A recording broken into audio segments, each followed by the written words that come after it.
Hello everybody, welcome back to the channel. Hope you're well. Thank you for joining me once again in the living room for this one.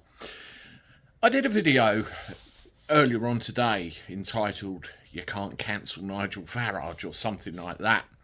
What I've really got to be in my bonnet about is the amount of coverage on the TV and the media that's actually applied to the Reform Party. It's almost as if the establishment themselves want to shelve them under "does not matter," move them out of the way and hide them from view.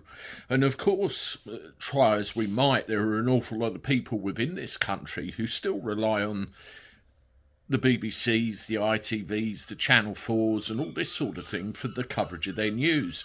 No matter how much you try and wake people up to the fact that it's just a, media engine for the establishment, there's still too many that believe in, what comes out that box in the corner of the living room.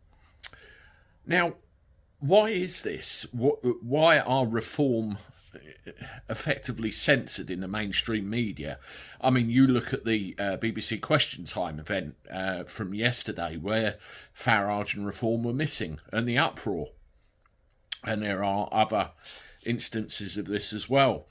Well, it turns out that there is an OFCOM rule or a rule made by OFCOM which dictates the percentage of time a party gets on the television and in the media as opposed to everyone else. How is that determined? That is determined by their performance in the last two general elections. So even though Reform are polling pretty high, I'd say, compared with something like the Conservatives, an established party, because they weren't in the last two elections and therefore have no track record, you see the problem. They're getting the same amount of coverage as one of the lesser known parties that don't really do so well. So in a way, I suppose inadvertently, Ofcom are rigging the election because of the amount of coverage they will not give Reform.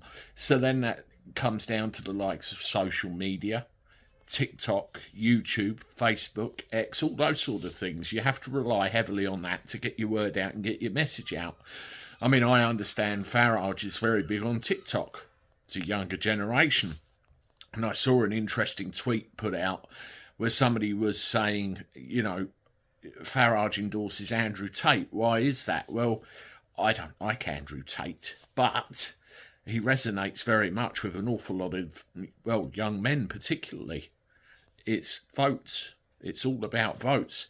So going back to Ofcom, these rules are absolutely antiquated and out of date, and all they do is leave it as it is, the cushy little two-party number, Labour and Conservative, back and forward over the years, and nothing ever changes. Well, it's about time it did, don't you think? Let me know what you reckon in the comments. Hit the like button, subscribe to the channel. If you're on social, give me a share, and I look forward to talking to you again soon. Toodaloo.